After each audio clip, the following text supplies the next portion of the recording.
Então, pessoas, encontrei algumas controvérsias aí nos últimos dias, principalmente nas redações, a respeito do que é crase facultativa, de quais casos realmente dizem respeito à crase facultativa, ou seja, quando você coloca a crase, quando bem te convém. E na dúvida, eu creio que seja necessário que eu esclareça algumas coisas, não é? Inevitavelmente vão sobrar algumas brechas que as provas dos concursos mais violentos, vez ou outra, cobram.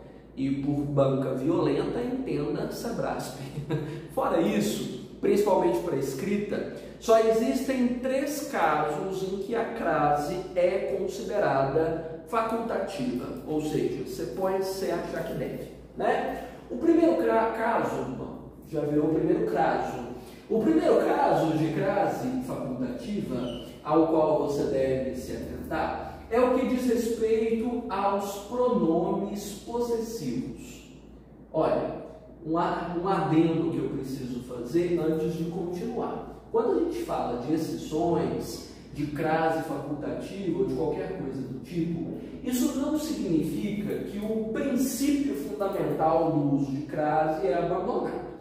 Ele se mantém forte e inabalável até nas exceções. Que princípio fundamental é esse? Você deve se lembrar dos 3 passos fundamentais do uso de crase. Primeiro, crase só vai acontecer antes de palavra feminina. Crase só vai acontecer se ambos os termos estiverem no singular ou ambos os termos estiverem no plural. E crase só vai acontecer se no meu teste de troca por uma palavra masculina, o meu a, proposto para crase se transformar em ao, ou o meu as se transformar em aos. Teste, vou à praia. Vamos ver, praia é uma palavra feminina, posso dizer a praia, uma praia. Portanto, estou lidando com palavra feminina. Segundo passo, o a está no singular, o meu praia está também no singular. Ambas no singular. Opa! Segundo passo, concluído a respeito do uso de crase. E terceiro e último passo, se eu troco a palavra praia por uma palavra masculina, sei lá, mercado, como a minha frase fica? Vou ao mercado.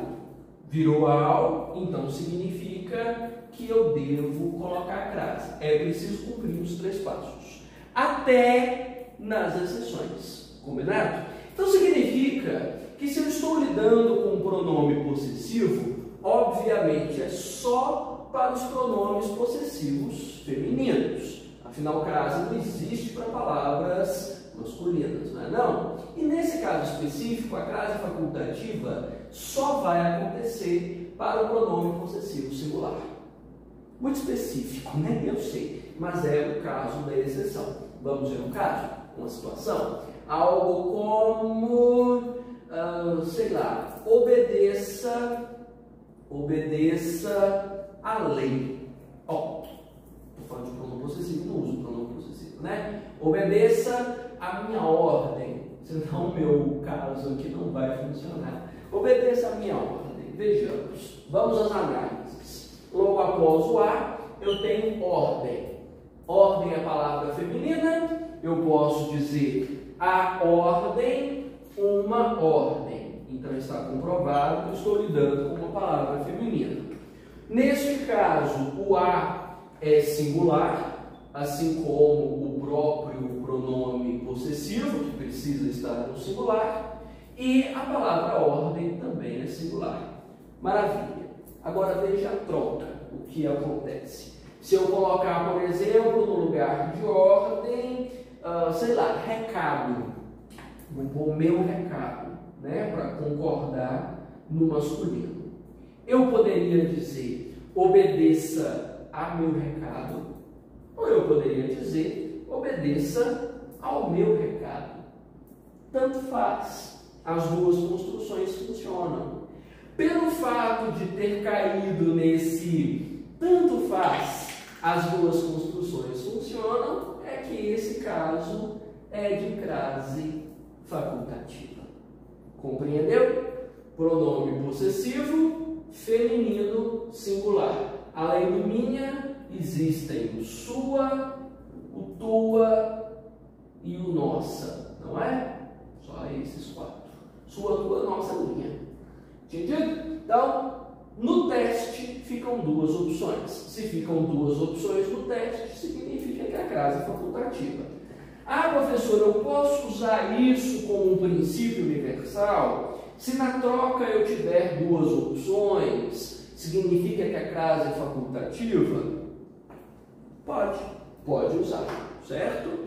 Esse é um dos casos mais celebrados, mais cobrado em prova, aparece com mais frequência, então é bom você saber de antemão. E se você já tiver uma construção assim, talvez você nem precise fazer os testes. Pronome possessivo feminino singular, crase facultativa. Entendido? O segundo caso é bastante delicado. Eu acho que eu nem vou apagar isso aqui, porque já que é o princípio universal, você não vai tirar os olhos dele enquanto você não tiver de cor, né? O segundo caso diz respeito a nomes próprios. E você já deve imaginar que o nome próprio precisa ser feminino, né? Não existe crase de palavra masculina, né? Sim. Só que essa variação de nome próprio gera uma leve alteração de significado.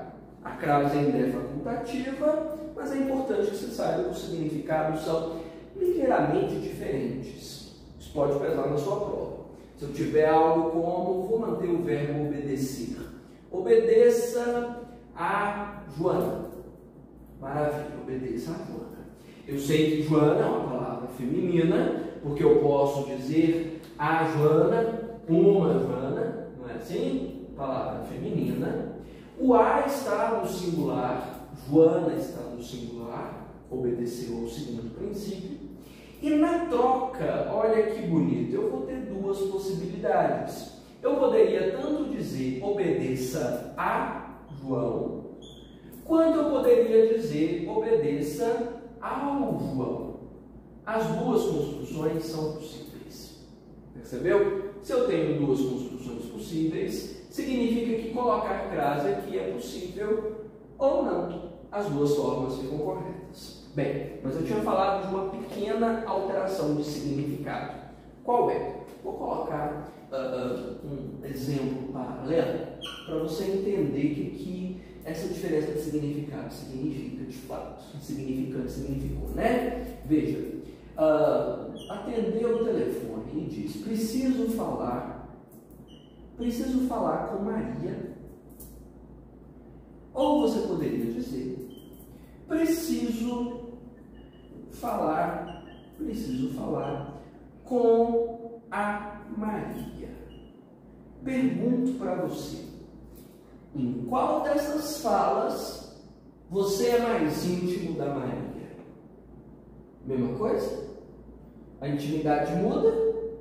Numa delas eu posso pensar que você e Maria se conhecem há mais tempo, são amigos, são mais conhecidos, mais chegados? Ou numa Maria nunca falou com você na vida? Em qual dessas seria o telemarketing? Para gerar impessoalidade. Veja, em língua portuguesa, o uso do artigo com nomes próprios denota intimidade, denota mais pessoalidade, quase mais informalidade. Comece a prestar atenção na sua fala. Quando você coloca artigo antes dos nomes, é porque você está se referindo a pessoas conhecidas, próximas de você. Então, a Maria é muito chata quase sempre. Então, a Maria já é uma pessoa conhecida de você. Maria é muito chata, isso já é um pouco mais informal e provavelmente você já é mais distante de Maria. Então, preciso falar com Maria denota mais distância, mais impessoalidade, provavelmente você não conhece Maria. Preciso falar com a Maria, Maria mais íntima, mais chegada, é amiga, provavelmente você já conhece Maria há algum tempo. Aqui é a mesma história. Então significa que nessa troca, o obedeci a João, sem o artigo, significa que o João é mais, vamos dizer, desconhecido, é uma construção um pouco mais formal ou mais impessoal. E ao João, como artigo, mais próximo, mais íntimo. Para a crase vai ser a mesma coisa. Sem a crase no nome próprio, então significa que você não conhece o dono desse nome. A pessoa é mais desconhecida. Com crase, intimidade. Então, não é uma alteração gramatical, é uma alteração semântica. Ou, se eu for mais fundo nos estudos linguísticos, é uma mudança pragmática, tem a ver com o uso. O uso do artigo com nomes próprios podem significar mais proximidade ou mais distância. A crase é facultativa, dependendo do uso que você quiser dar. Compreendido? E o último dos casos de crase facultativa, que eu sempre achei meio esquisitinho, apaguei, porque eu não queria apagar, acabei de ver isso. Depois de até, vou até a feira. Beleza. Os princípios universais continuam, mesmo apagados. Veja só, feira é palavra feminina, porque eu posso dizer a feira, uma feira. O meu A está no singular, feira também, os dois no mesmo número. E neste caso, se eu substituo feira por uma palavra masculina, se eu coloco aqui mercado, eu passo a ter duas possibilidades na substituição. Eu posso dizer que eu vou até o mercado. Mineiro falaria assim, vou até o mercado. E eu posso ainda substituir por vou até ao mercado. Perfeitamente correto também. Se eu tenho duas possibilidades, significa que a crase aqui é facultativa. Então, recapitulando, crase facultativa antes de pronomes possessivos femininos singulares, antes de nomes próprios, depois de até. Só os três casos. Vale a pena fazer os testes? Sempre. Nem vou lembrar dos casos de crase facultativa. Faço os testes. Como eu falei, a lei, o princípio ali dos três passos que estavam listados antes, é uma lei universal. Mesmo nas exceções, ela continua funcionando. Não vai falhar nunca. Combinado?